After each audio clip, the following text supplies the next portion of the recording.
Bismillahirrahmanirrahim. First of all, I welcome you one more time on my YouTube channel, Updated Points. In the previous video, we discussed about the minerals, function of the minerals, mineral balance. But about today, we will discuss about the minerals types, which are the major minerals and the minor minerals. तो major minerals जो में elements include हैं उनको देखते हैं। उनमें first number पे जो है वो है कैल्शियम। सेकंड नंबर पे देखें तो सोडियम। उसके बाद थर्ड नंबर पे देखें तो फास्फोरस। उसके बाद पोटाशियम। और फिफ्थ नंबर पे देखें तो क्लोराइड। और सिक्स्थ नंबर पे देखें तो सल्फर। ये जो है ये क्या है, मेजर एलिमेंट्स हैं। तो अब इसमें हर एलिमेंट की हम क्या देखेंगे, ह्यूमन बॉडी में जो फंक्शन है उनको देखेंगे। तो फर्स्ट ऑफ ऑल देखते हैं किसको, कैल्शियम को। कैल्शियम का ह्यूमन बॉडी में क्या रोल है उसको देखते हैं। जो कैल्शियम जो है इसका जो सबसे फर्स्ट फंक्शन है जो, तो उसमें ये क्या करता है, ये किसके लिए जरूरी है, ये बोन डेवलपमेंट के लिए ये बहुत जरूरी है। And tooth development, bone and tooth development के लिए ये बहुत जरूरी है। उसके बाद अगर हम इसका सेकंड फंक्शन देखें तो ये किसके लिए जरूरी है, ब्लड क्लोटिंग। ये ब्लड को क्लोट करने के लिए बहुत जरूरी है। इसके ब्लड क्लोटिंग में इसका मेजर रोल है। तो अगर इसके बाद अगर थर्ड नंबर पे हम इसका फंक्शन देखें तो ये किसके लिए जरूरी है, ये मेम्ब्रेन परमिएबिलिटी, इसमें इसका मेजर रूल है। अगर मेम्ब्रेन परमिएबिलिटी ज्यादा होगी तो जो मिनरल्स का बॉडी में अमाउंट है वो भी ज्यादा फ्लो करेगी। लेकिन अगर मेम्ब्रेन परमिएबिलिटी जो है वो कम होगी तो जो मिनरल्स की जो अमाउंट है बॉडी में वो क्या होगी, कम फ्लो करेगी। उसके बाद अगर हम बात करें तो फोर्थ नंबर पे इसका फंक्शन देखें तो ये किसके लिए जरूरी है, ये एक्ट एज अ कोफैक्टर।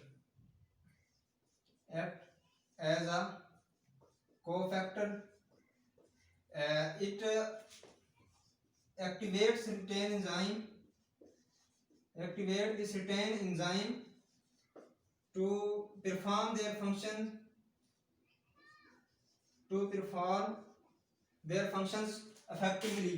तो ये बहुत से एंजाइम्स को ये क्या करता है, कैल्शियम क्या करता है, इनको एक्टिवेट करता है। तो इसमें अगर हम बात करें तो फर्स्ट ऑफ ऑल जो एंजाइम है वो है एडिनाइलेट साइक्लेज। तो ये एंजाइम को देखें तो ये कैल्शियम जो है इसमें मेजर रोल प्ले करता है इसको एक्टिवेट करने में। अब ये जो एंजाइम है ये क्या करता है, ये ह्यूमन बॉडी में जो है एएमपी को क्या करता है, ये बॉडी में ये क्या करता है, प्रोड्यूस करता है। अब एएमपी क्या है, एएमपी के बारे में बात करें तो एडिनोसिन मोनोफॉस्फेट जो है ये क्या है, प्रोटीन की एक एनर्जी की एक फॉर्म है। तो ये क्या करता है, एएमपी को बॉडी में प्रोड्यूस करता है और क्या करता है, बॉडी एक्टिविटी में इसका फंक्शन देखें तो ये क्या करता है, बॉडी एक्टिविटी में इंपॉर्टेंट रोल अदा करता है। कौन, एडिनाइलेट साइक्लेज। तो कैल्शियम इसको क्या करता है, एक्टिवेट करता है। उसके बाद अगर हम सेकंड नंबर पे इसका जो एंजाइम देखें जिसमें ये कैल्शियम का मेजर रोल है तो उसमें क्या है, फास्फोराइलेज काइनेज। तो ये फास्फोरस की जो डायरेक्टली एडिशन या फिर रिमूवल में ये डायरेक्टली इन्वॉल्व है, कौन, कैल्शियम। उसके बाद अगर हम थर्ड नंबर पे देखें तो ये फास्फोडाइएस्टरेज। तो ये क्या करता है, कैल्शियम जो खुराक में जो अगर एस्टर की जो अमाउंट है जो बॉडी में फूड के जरिए वो ज्यादा हो जाए तो ये उसमें क्या करता है, जो कैल्शियम है एस्टरेज की जब अमाउंट बढ़ती है तो ये उसको तोड़ने में, ब्रेक डाउन में एस्टरेज की हेल्प करता है, ब्रेकडाउन ऑफ एस्टर इसमें ये हेल्प करता है। उसके बाद अगर फोर्थ नंबर पे देखें तो जो एंजाइम है जिसको ये एक्टिवेट करता है वो है कैल्शियम एटीपेज। जो ह्यूमन बॉडी में एटीपी है, एडिनोसिन ट्राइफॉस्फेट जो है एनर्जी की फॉर्म है, उसको ब्रेक करने में क्या करता है, ये हेल्प करता है। तो ये था इसका फंक्शन। इन तमाम में ये क्या करता है, एक्ट एज अ कोफैक्टर, इसको एंजाइम को क्या करता है, एक्टिवेट करने में ये क्या करता है, हेल्प करता है। लेकिन अगर ये प्रॉपर वर्क ना करे तो जो ह्यूमन बॉडी में जो रिएक्शंस हैं वो सही तरह परफॉर्म नहीं होंगे, तो डिफरेंट इश्यूज के क्रिएट हो जाएंगे इसकी वजह से। उसके बाद हम फिफ्थ नंबर पे अगर इसका फंक्शन देखें तो ये क्या करता है, मसल कॉन्ट्रैक्शन में हेल्प करता है। Muscle contraction, calcium has important role in muscle contraction. Muscle contraction में ये हेल्प करता है, including the heart muscle. Heart muscle जो है वो भी इंक्लूड है, जिनमें ये क्या करता है, उनकी कंट्रैक्शन में हेल्प करता है। तो इसके बाद और फिफ्थ नंबर पे इसका फंक्शन देखें, मसल कंट्रैक्शन में ये कैसे हेल्प करता है। तो ह्यूमन बॉडी का जो ब्लड प्रेशर नॉर्मली होता है 120/80 होता है। अगर अपर की बात की जाए तो ये इसको किस चीज का नाम दिया जाता है, सिस्टोलिक प्रेशर। तो ये लोअर जो है इसको डायसिस्टोलिक। तो ये कैल्शियम जो है इसका जो रोल है वो क्या करता है, जो ह्यूमन बॉडी में सिस्टोलिक प्रेशर है 120, उसको क्या करता है, ये कंट्रोल करता है। तो उसके बाद अगर हम डायसिस्टोलिक को जो कंट्रोल करता है वो है पोटाशियम। पोटाशियम डायसिस्टोलिक को कंट्रोल करता है। लेकिन जब हम कैल्शियम की बात कर रहे हैं तो कैल्शियम क्या करता है, सिस्टोलिक प्रेशर को क्या करता है, कंट्रोल करता है। अगर कैल्शियम की जो है अमाउंट जो है फ्लूइड में इंक्रीज हो जाए तो इससे क्या होता है, जो हार्ट बीट है वो क्या हो जाती है, सिस्टोलिक प्रेशर जो है वो क्या हो जाता है, स्टॉप हो जाता है। तो ये क्या मेजर रोल अदा करता है किसमें, सिस्टोलिक प्रेशर में। उसके बाद अगर हम देखें कैल्शियम का फंक्शन तो ये किसके लिए जरूरी है, सेल सिग्नलिंग। सेल सिग्नलिंग में ये इंपॉर्टेंट रोल प्ले करता है। तो सेल सिग्नलिंग क्या है, तो सेल्स डिफरेंट सेल्स वर्क कर रहे होते हैं ह्यूमन बॉडी में, तो डिफरेंट मैसेज जो होते हैं ह्यूमन बॉडी में वो कैसे एक्ट करते हैं, as a signal message act करते हैं। तो उसमें ये कैल्शियम का क्या है, इंपॉर्टेंट रोल है। उसके बाद अगर हम बात करें तो ये इसका जो इंपॉर्टेंट रोल है वो क्या है, जो ह्यूमन बॉडी में जो ब्लड होता है वो किस में फ्लो कर रहा है, आर्टरीज में, आर्टरीज, वेन्स, कैपिलरीज, तो इनमें फ्लो कर रहा था। तो ये जो आर्टरीज है इसकी जो कैपिलरी वॉल होती है, कैपिलरी वॉल जो होती है आर्टरीज की, तो ये क्या करता है, कैल्शियम इसकी जो कैपिलरी वॉल है इसकी कंपोजिशन जो है तो उसको क्या करता है, मेंटेन करता है कैपिलरी वॉल की कंपोजिशन को आर्टरीज में। तो उसके बाद अगर हम बात करें इसके फंक्शन की तो ये किसके लिए किस में इंपॉर्टेंट रोल करता है, ये excitation of nerve, excitation of nerves. तो ये नर्व्स की एक्साइटेशन में इंपॉर्टेंट रोल प्ले करता है। एक्साइटेशन ऑफ नर्व, जो डिफरेंट मैसेजेस होते हैं ह्यूमन बॉडी में वो एक्ट करते हैं, वो एक्ट एज कैल्शियम की फॉर्म में एक्ट करते हैं। तो इसमें ये क्या है, इंपॉर्टेंट रोल प्ले करता है। उसके बाद अगर हम देखें फंक्शन ऑफ द कैल्शियम तो ये किसके लिए जरूरी है, जो जीन रेगुलेशन, जीन रेगुलेशन में इसका इंपॉर्टेंट रोल है। ह्यूमन बॉडी में जो जीन्स होते हैं अगर वो इंपॉर्टेंट जीन्स है वो सही तरह वर्क नहीं कर रहा ह्यूमन बॉडी में तो ये क्या करता है, कैल्शियम जो मेजर एलिमेंट है ये उसको क्या करता है, जीन्स को रेगुलेट करता है, उसकी फंक्शनिंग को रेगुलेट करता है ताकि वो ह्यूमन बॉडी में क्या करे, प्रॉपर्ली वर्क करे। उसके बाद अगर हम बात करें तो मॉर्फोजेनेसिस, तो ये क्या है, ये बायोलॉजिकल प्रोसेस है जो कि क्या है, मॉर्फोजेनेसिस क्या है, बायोलॉजिकल प्रोसेस है जो कि क्या करता है, which cause the development of the tissue, जो कि डेवलपमेंट ऑफ द टिश्यू का प्रोसेस है जिसमें इक्वली क्या होते हैं, डिस्ट्रीब्यूशन ऑफ द सेल्स होती है इन द एम्ब्रियोनिक स्टेज में। तो इस चीज को, इस प्रोसेस को किस चीज का नाम दिया जाता है, डेवलपमेंट ऑफ द टिश्यू। तो in the embryonic stage by the distribution of the cells, तो इसको किस चीज का नाम दिया जाता है, मॉर्फोजेनेसिस का नाम दिया जाता है। उसके बाद अगर हम बात करें कैल्शियम का, जो कैल्शियम का और इम्पोर्टेंट रोल है, और भी बहुत से इसके इम्पोर्टेंट फंक्शंस हैं ह्यूमन बॉडी में, तो उनको भी डिस्कस करते हैं। जो अब इसका जो कैल्शियम का एक और मेजर फंक्शन है वो क्या है कि डिफरेंट हार्मोन्स की सिक्रेशन जो है तो उनमें स्टिमुलस सिक्रेशन कपलिंग, इसमें इसका इंपॉर्टेंट रोल है। डिफरेंट हार्मोन जो है उनकी सिक्रेशन में जो है इसका कैल्शियम का इंपॉर्टेंट रोल है। अगर क्या इसका ये क्या करता है, स्टिमुलस करता है, जिसकी वजह से स्टिमुलेट करता है, तो जिसकी वजह से हार्मोन क्या है सिक्रेशन रिलीज करते हैं। लेकिन अगर इसकी जो हार्मोन्स की जो है बॉडी में जो इसकी सिक्रेशन है अगर वो ज्यादा या कम रिलीज हो जाए तो उसकी वजह से भी क्या हो जाता है, डिस्टर्बेंस क्रिएट हो जाती है। तो अगर हम बात करें रिलीज ऑफ हिस्टामाइन हार्मोन जो है, histamine from mast cell, from mast cell, तो ये क्या होता है, हिस्टामाइन जब ज्यादा रिलीज हो जाता है तो इसकी वजह से क्या हो जाता है, फ्लू और जुकाम वगैरह हो जाता है। तो ये भी इसमें कैल्शियम का क्या इंपॉर्टेंट रोल है कि इसमें सिक्रेशन में। अब डिफरेंट जो है हार्मोन्स वो क्या करते हैं, अपना इन्फ्लुएंस शो करते हैं किस पे, कैल्शियम पे। Hormones show their influence, show their influence through calcium ion, calcium ion. अब अगर बात करें तो एड्रेनालाइन हार्मोन, एड्रेनालाइन हार्मोन जो है तो ये किस पे अफेक्ट करता है, लीवर सेल पे। लीवर सेल पे जब ये अफेक्ट करता है तो ये क्या होता है, बॉडी में ग्लाइकोजिनोलाइसिस होती है, ग्लाइकोजिनोलाइसिस का प्रोसेस हो जाता है।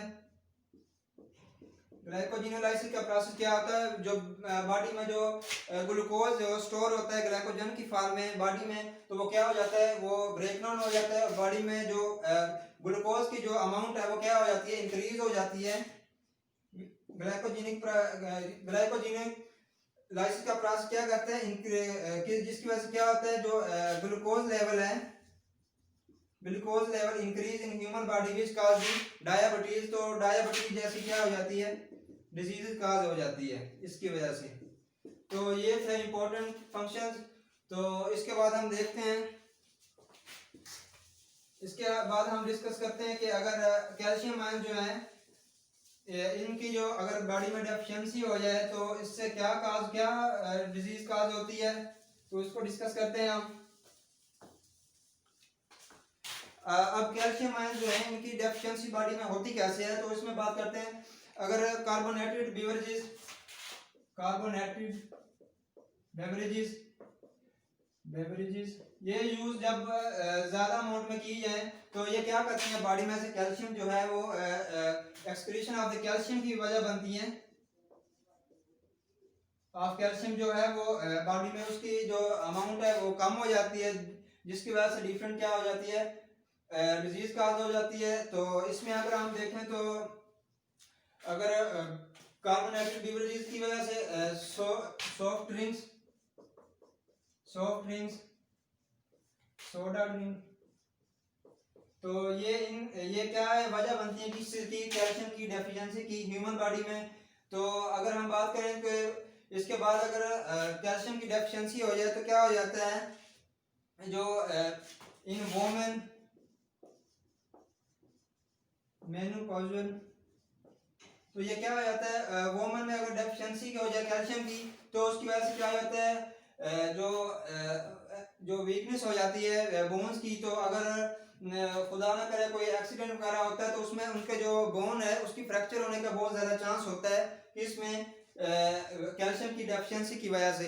तो इसलिए कहा जाता है कि कैल्शियम के जो है खुराक के साथ साथ भी कैल्शियम, अगर कैल्शियम की डेफिशिएंसी की सूरत में कैल्शियम सप्लीमेंट्स यूज करने चाहिए, कैल्शियम सप्लीमेंट्स, कैल्शियम सप्लीमेंट्स भी यूज करने चाहिए ताकि जो बॉडी में डेफिशिएंसी है कैल्शियम की वो पूरी हो जाए। उसके बाद अगर हम बात करें तो कैल्शियम के ये इंपॉर्टेंट फंक्शन थे और इसकी वजह से जो डेफिशिएंसी की वजह से जो थी इस तरह के डिफरेंट इश्यूज क्रिएट हो जाते हैं। तो अगर हम बात करें जब पैराथायराइड हार्मोन जो है ह्यूमन बॉडी में, पैराथायराइड हार्मोन वो बॉडी में इसकी कंसंट्रेशन या इसकी अमाउंट जो है वो ज़्यादा हो जाती है, तो इसकी वजह से क्या हो जाता है, रीअब्जॉर्प्शन ऑफ दी कैल्शियम जो है फ्रॉम किडनी, तो वो क्या हो जाती है, डिस्टर्ब हो जाती है, अनबैलेंस हो जाती है। तो जिसकी वजह से excretion of the calcium from the body वो क्या हो जाती है, इंक्रीज हो जाती है, जिसकी वजह से क्या हो जाता है, कैल्शियम की डेफिशिएंसी हो जाती है। इसके बाद हम डिस्कस करते हैं दूसरा मेजर एलिमेंट जिसका इंपॉर्टेंट रोल है ह्यूमन बॉडी में, उसको डिस्कस करते हैं। ये थे कैल्शियम के फंक्शंस और इसकी डेफिशिएंसी की वजह से जो डिफरेंट इश्यूज क्रिएट होते हैं उनको डिस्कस किया। अब हम डिस्कस करेंगे किसको, सोडियम को। तो सोडियम का जो इंपॉर्टेंट फंक्शन है, फर्स्ट ऑफ ऑल हम देखें तो ये क्या है, regulate the water body fluid. जो ह्यूमन बॉडी में बॉडी फ्लूइड होता है, जो वाटर होता है, तो उसकी जो अमाउंट है किस में, ह्यूमन बॉडी में, उसको क्या करती है, रेगुलेट करती है। उसके बाद अगर हम देखें तो सेकंड फंक्शन जो है सोडियम का, उसके में हम देखें तो ये किस में हेल्प करती है, ऑस्मोलैरिटी।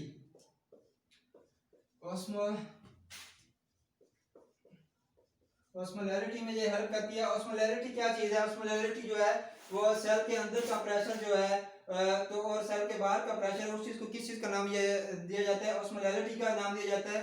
तो ये क्या, सोडियम जो है वो ऑस्मोलैरिटी में क्या करती है, इसको कंट्रोल करती है। अगर ऑस्मोलैरिटी लेवल जो है वो डिस्टर्ब हो जाए तो उसकी वजह से जो ह्यूमन बॉडी में ब्लड प्रेशर है वो डिस्टर्ब हो जाता है। तो इसमें इसका मेजर रोल है सोडियम का ऑस्मोलैरिटी में। उसके बाद थर्ड नंबर पर देखें तो सोडियम क्या इंपॉर्टेंट प्ले रोल करती है। तो उसमें देखेंगे हम रीअब्जॉर्प्शन ऑफ ग्लूकोज। तो रीअब्जॉर्प्शन ऑफ द ग्लूकोज में ये क्या करती है, हेल्प करती है फ्रॉम द किडनी।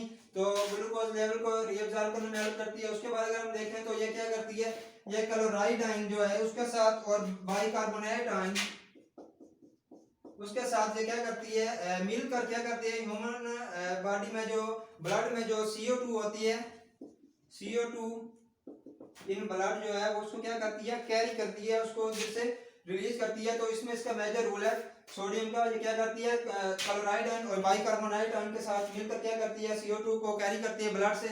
उसके बाद अगर हम देखें तो ये क्या करती है, ब्लड पीएच जो है, ब्लड पीएच उसको बॉडी में क्या करती है, मेंटेन करती है। उसके बाद अगर हम इसका फंक्शन देखें तो और जो सोडियम जो है, इसके बाद अगर हम देखें इसका क्या इंपॉर्टेंट रोल है ह्यूमन बॉडी में, तो ये क्या करती है, depolarisation, help in the depolarisation of